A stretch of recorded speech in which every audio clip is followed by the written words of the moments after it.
थांबा थांबा, मुळा कापल्यावर त्याची पानं फेकून देता का? जर हो, तर आजचा व्हिडिओ शेवटपर्यंत नक्की बघा. कारण याच पानाची होते अशी भाजी की भाकरी असो किंवा चपाती दोन्ही सोबत भारी लागते. खरं सांगायचं तर मी सुद्धा आधी मुळ्याची पानं आणून सरळ फेकून द्यायची. पण जेव्हापासून सासूबाईंनी ही मुळ्याच्या पानाची भाजी शिकवली आणि सोबत काही खास टिप्स सांगितल्या, तेव्हापासून मी कधीच मुळ्याची पानं फेकत नाही. आणि मुळ्याच्या पानाची भाजी करताना बहुतेक लोक एक मोठी चूक करतात, ज्यामुळे भाजी कडू लागते. आणि ती चूक कोणती आहे आणि ती कशी टाळायची हे सगळं मी आजच्या व्हिडिओमध्ये सांगणार आहे. नमस्कार, स्वागत आहे तुमचं आपल्या घरगुती स्वयंपाकघरात. आज आपण बनवणार आहोत मुळ्याच्या पानाची खास चविष्ट भाजी, जी खूपच सोपी आणि आरोग्यदायी आहे. सर्वात आधी तर मुळं आणि त्याची पानं वेगळी करून घ्यायची. मग पानं नीट पाहून चांगली कोवळी पानं वेगळी आणि खूप पिकलेली पिवळी पानं वेगळी करून घ्यायची. यानंतर मुळाची पानं बारीक कापून घ्यायची. आता पानाचे देठ जर खूप जाड देठ असतील तर ते बाजूला काढा, कारण ते शिजायला वेळ घेतात आणि भाजी कडू लागण्याची शक्यता असते. पण जर देठ कोवळे असतील तर ते नक्कीच कापून घ्या, कारण ते भाजीला छान चव आणि खाताना छान लागते. आणि सर्वात एक महत्त्वाची टिप्स जी माझ्या सासूबाईंनी मला सांगितली, की मुळाची पानाची भाजी करताना त्याची जी पानं आहे ती एकदम बारीक कापून घ्यायची, त्यामुळे ती एकदम व्यवस्थित शिजली जाते आणि एकजीव होते. मी पालेभाजी धुताना ही जाळीदार टोपली वापरते, कारण पालेभाजी धुतल्यावर त्यातलं सगळं पाणी छान निघून जातं आणि पालेभाजीमध्ये पाणी राहत नाही. आणि ही टोपली खास आहे, कारण ही मला जत्रेतल्या गेममध्ये जिंकल्यावर मिळालेली आहे. आणि खरं सांगायचं तर लेडीजला किचनसाठी एखादी उपयोगी वस्तू मिळाली ना, तर खूपच आनंद होतो. चला मग आता मस्त मुळ्याची पानं स्वच्छ धुवून घेऊया. आणि इथे तुम्ही पाहू शकतात की या जाळीदार टोपलीतून पाणी किती सहज बाहेर जातं. तुम्ही सुद्धा पालेभाजी वगैरे धुताना अशा जाळीदार टोपलीचा वापर करा, खूपच उपयोगी पडते. आणि अशाच घरगुती पद्धतीच्या रेसिपीसाठी आणि अगदी सोप्या रेसिपी करता आपल्या चॅनलला नक्की सबस्क्राईब करून घ्या. आणि व्हिडिओ आवडत असतील तर लाईक करा आणि कमेंटसुद्धा करा. चला तर मग यातलं सगळं पाणी काढून घ्यायचं आहे, कारण मुळ्याच्या पानामध्ये थोडंसंही पाणी राहिलं नाही पाहिजे. त्यामुळेच ही भाजीसुद्धा एकदम चवदार बनून तयार होते. त्यानंतर मुळ्याच्या पानाची भाजी करण्यासाठी लागणारे साहित्य बघूया. कांदा, टोमॅटो, हिरव्या मिरच्या लागणार आहे. तिथे मी 2 टोमॅटो वापरणार आहे. आणि हिरवी मिरची तुम्ही तुमच्याप्रमाणे जितकं तुम्हाला तिखट हवी आहे त्याप्रमाणे त्यामध्ये तुम्ही मिरचीचा वापर करायचा आहे. आणि त्यानंतर हे सर्व साहित्य काढून घेताना ज्या वस्तू मी काढून घेतलेल्या आहे फ्रीजमधून, ते परत एकदा फ्रीजमध्ये ठेवून घेणार आहे, कारण असं केल्याने आपल्या किचनमध्ये सुद्धा जास्त पसारा होत नाही. चला तर मग इथे लसूण, कांदा, टोमॅटो, हिरव्या मिरच्या ह्या काढून घेतलेल्या आहे. स्वच्छ धुवून मग ते कट करून घेणार. एकदम बारीक असं कट करून घ्यायचं आहे. या मुळाच्या पानाच्या भाजीसोबतचा माझा एक किस्सा आहे, तो तुमच्यासोबत मी शेअर करते. जेव्हा मी ही भाजी पहिल्यांदा माझ्या सासूबाईच्या हातची खाल्ली, तेव्हा लगेच मला खूप आवडली. मी सुद्धा ती भाजी बनवण्याचा प्रयत्न केला, पण जितकी चव ती सासूबाईची हातची होती तितकी कधीच जमली नाही. मग मी सासूबाईला सांगितलं, मला ही भाजीची रेसिपी द्या ना. तेव्हा त्यांनी मला रेसिपी दाखवली आणि त्यासोबतच काही खास टिप्ससुद्धा सांगितल्या.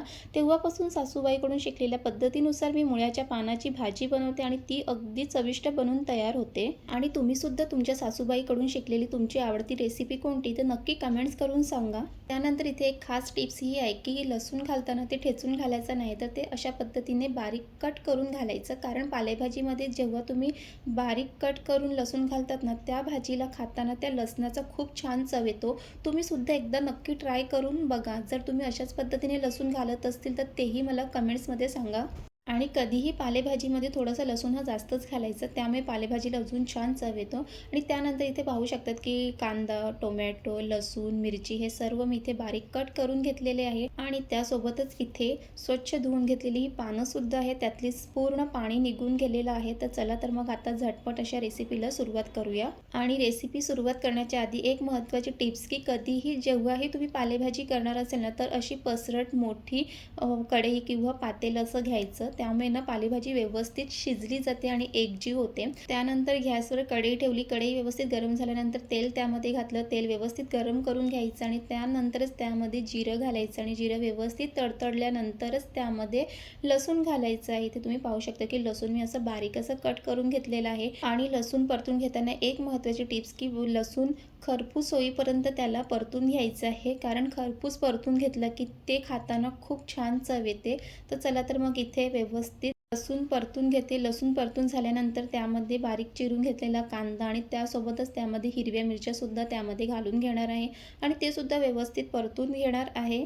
आणि खरंच सांगते, पालेभाजीला खरी चव तेव्हाच येते जेव्हा तुम्ही कांदा, टोमॅटो, लसूण, मिरची हे व्यवस्थित जेव्हा तुम्ही परतून घेतात ना, तेव्हाच त्या पालेभाजीला खरी चव येते. आणि तुम्ही इथे पाहू शकतात की लसूण आणि कांदा किती व्यवस्थित परतलेला आहे आणि लसूण तुम्ही इथे पाहू शकतात की अशाच पद्धतीने खरपूस असं परतून घ्यायचं आहे. त्यानंतर मग त्यामध्ये टोमॅटोसुद्धा त्यामध्ये घालून घेणार आहे. आणि कधीही पालेभाजी करताना त्यामध्ये टोमॅटो थोडा जास्तच घालायचा, कारण टोमॅटोचा आंबटपणा जेव्हा पालेभाजीमध्ये उतरतो ना, त्या भाजीला अजून छान चव येते. आणि कधीही टोमॅटो घातल्यानंतर ते अशा व्यवस्थित चमच्याने फोडून घ्यायचं आणि ते एकजीव असं झालं पाहिजे, तरच त्या भाजीला अजून छान चव येते.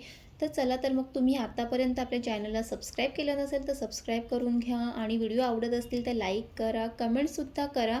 आणि पालेभाज्याच्या अनेक रेसिपी आपल्या चॅनलवरती आहे आणि विविध पालेभाजीपासून वापरून वेगवेगळ्या रेसिपीसुद्धा आपल्या चॅनलवर आहे, तर तुम्ही नक्की जाऊन तिथे बघा. चला, तर मग इथे टोमॅटोसुद्धा व्यवस्थित शिजून झालेला आहे. त्यानंतर त्यामध्ये मीठ, हळद हे घालून घेणार आहे आणि मी ह्यामध्ये मसाला वापरणार नाही आहे, कारण मी ह्यामध्ये लाल तिखटसाठी फक्त हिरव्या मिरच्याच वापरलेल्या आहे. जर तुम्हाला ह्यामध्ये लाल तिखट घालायचं असेल तर तुम्ही घालू शकतात, पण एकदा तुम्ही फक्त हिरव्या मिरच्या वापरून हा मुळ्याच्या पाण्याची भाजी करून बघा, खूप छान लागते. आणि त्यानंतर त्यामध्ये स्वच्छ करून घेतलेली मुळ्याची पानं त्यामध्ये टाकून घ्यायची आहे. आता तुम्हाला ह्यामध्ये मुळ्याची पानं खूप जास्त दिसत असेल, पण ती जशी शिजली ना की कमी कमी होत जाते. पालेभाजीचं असंच असते, दिसायला खूप दिसते पण जी शिजल्यानंतर ती कमी होत जाते. पण ह्यामध्ये तुम्हाला अजून एक महत्त्वाची टिप्स, की पालेभाजीमध्ये कधीही मीठ घालताना ते आधी थोडंच घाला आणि जर नंतर लागलं तर परत त्यामध्ये टाकता येईल. आधीच जर तुम्ही जास्त टाकले तर ते खारट होण्याची शक्यता असते. तर चला, तर मग इथे हे व्यवस्थित मिक्स करून झालेली आहे आणि इथे तुम्ही पाहू शकता की किती छान अशी हिरवीगार ही अशी पानाची भाजी दिसत आहे. आणि बरेच लोक ह्या ठिकाणी चूक करतात. मुळ्याच्या पानाची भाजी शिजवताना त्यावर झाकण ठेवू नका, कारण झाकण ठेवल्यानंतर पाण्यातून निघालेलं पाणी भाजीमध्ये साचतं आणि भाजी थोडी जास्त पाणीदार किंवा कडू होऊ शकते.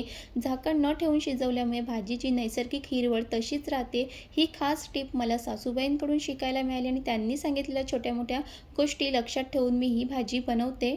त्यानंतर इथे 5 मिनटं झाल्यानंतर मी इथे एकदा परत मिक्स करून घेणार आहे आणि मध्ये अशी भाजी ही चमच्याने मिक्स करून घ्यायची आहे. आणि तुम्ही इथे पाहू शकतात की ह्यामध्ये आपण अजिबात पाण्याचा वापर केलेला नाही आणि ह्या भाजीमध्ये कुठेही पाणीसुद्धा दिसत नाही आहे. तुम्हीसुद्धा एकदा अशा पद्धतीने ही भाजी बनवली ना की तुम्हाला ही 2 घास जास्तच जातील आणि भाकरी तुम्ही ह्याच्यासोबत 2 नक्कीच जास्त खातील, कारण ही इतकी भाजी ही चविष्ट बनून तयार होते. आणि ही भाजी अगदी 10 मिनिटात बनवून तयार होते. जर तुम्ही पानं व्यवस्थित बारीक कट करून घेतली आणि त्यातली जी कोवळी डेट घेतली ना, तर ही भाजी अगदी 10 मिनिटात झटकीपट बनवून तयार होते. आणि तुम्ही इथे पाहू शकतात की मुळाच्या पानाची ही भाजी अगदी चमचमीत चविष्ट अशी बनून झालेली आहे. आणि मी तुम्हाला ही भाजी बनवताना खूप काही टिप्स सांगितलेल्या आहेत, तर तुम्हीसुद्धा त्या टिप्स फॉलो करून अगदी अशाच पद्धतीने ही रेसिपी बनवा. तर चला, मग मी आता इथे एका प्लेटमध्ये ही भाजी काढून घेते आणि इथे तुम्ही पाहू शकतात की भाजी किती हिरवीगार आणि झणझणीत अशी बनवून तयार झालेली आहे. अशी तुम्ही अगदी झटपट अशी ही भाजी टिफिनमध्येही बनवून देऊ शकतात. किंवा जर तुम्हाला व्हेजमध्ये काय बनवायचं जर समजत नसेल तर अशा पद्धतीने नक्की तुम्ही एकदा मुळाच्या पानापासून बनवलेली भाजी ट्राय करा. आणि ही भाजी खरंच आपल्या शरीरासाठी खूपच आरोग्यदायी आहे. तर कधीही मुळा आणला आणि त्यासोबत जर पानं असेल तर ती फेकून देऊ नका. तशा पद्धतीने एकदा तरी ही भाजी करून बघा. आणि तुम्हीसुद्धा अशाच पद्धतीने भाजी करत असाल तर नक्की मला कमेंट्स करून सांगा. आणि तुम्हाला आजची रेसिपी कशी वाटली हे नक्की कमेंट्स करून सांगा. आणि अशा घरगुती आणि सोप्या रेसिपी करता आपल्या चॅनलला सबस्क्राईब करा आणि लाईक, कमेंट, शेअरसुद्धा करा. आणि पुन्हा भेटू अशा छान रेसिपीसोबत. तिथपर्यंत मस्त खा, मस्त रहा.